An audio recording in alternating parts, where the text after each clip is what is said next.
Eh bien bonjour les amis pour cette nouvelle vidéo qui m'a été inspirée par un titre de Ouest France. Le titre de Ouest France que vous pouvez voir derrière moi, il s'agit de Qui sont les anti-masques? Et oui, c'est quelque chose qui m'a interpellé quelque part puisque moi-même je n'aime pas qu'on m'oblige à porter un masque. Alors je me suis dit, est-ce que je suis un anti-masque? Oui ou non? Et j'ai réfléchi à la question et je me suis dit, attends, c'était qui les anti-masques? Si on se rappelle bien, au tout début de l'épidémie, et même alors que l'épidémie du coronavirus était au moment le plus fort, le plus intense, là où il y avait le plus de malades, le plus de morts, c'était qui les anti-masques? C'était Macron et son gouvernement. C'est eux qui disaient, qui répétaient sans cesse que le masque était inutile pour nous.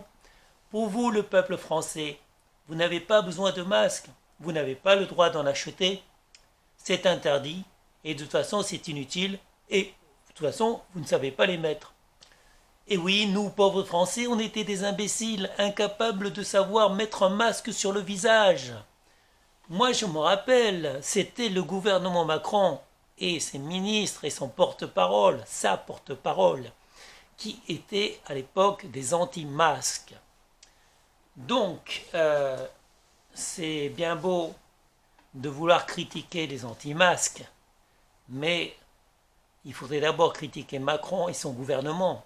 Donc, les anti-masques, c'était évidemment Macron et son gouvernement. Aujourd'hui, les choses ont changé, puisqu'on arrive à la fin de l'épidémie. Comme disait TF1, nous sommes dans une épidémie sans malades. Effectivement, il y a de moins en moins de malades dans les hôpitaux, alors que l'on dépiste de plus en plus de personnes. De plus en plus de Français ont été en contact avec la Covid-19, avec le virus, et c'est normal. Au fur et à mesure qu'une épidémie se prolonge, de plus en plus de gens sont en contact avec le virus, jusqu'à ce que tout le monde soit contaminé. Quand tout le monde sera contaminé, effectivement, tout le monde aura des anticorps pour se protéger du virus. Donc la maladie sera terminée, l'épidémie sera complètement finie. Comme l'épidémie n'est pas complètement finie, le gouvernement rappelle les gestes barrières, la distanciation sociale, le port du masque. Effectivement, aujourd'hui, le gouvernement Macron a tourné sa veste et nous impose le port du masque alors qu'il était farouchement opposé au début de l'épidémie. Mais les anti-masques d'aujourd'hui, ce n'est pas Macron, en tout cas ce n'est plus Macron et son gouvernement. D'après Ouest France, il s'agirait de personnes instruites, ayant au moins un bac+2, et en majorité des femmes. Les moins instruits, d'après toujours l'article de Ouest France, les moins instruits sont, on ne va pas dire comme des moutons, mais écoutent scrupuleusement les recommandations du gouvernement et donc portent le masque.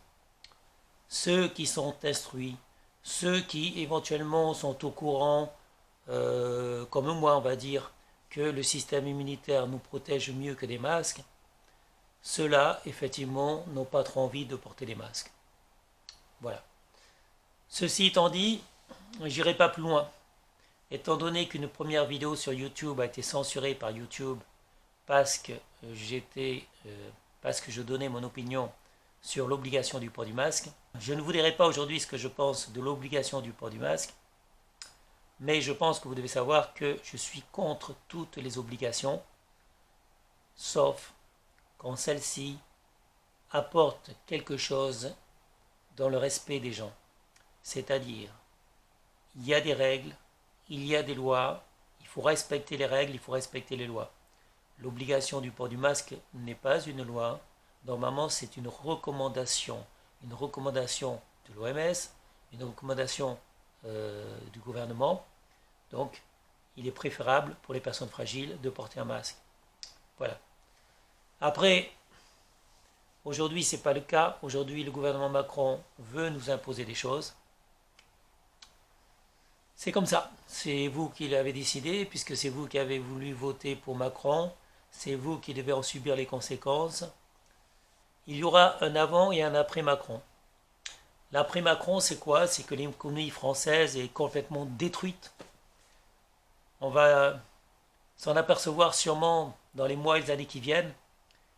On avait déjà des dettes qui étaient très très élevées pour la France à cause de l'ancien président François Hollande.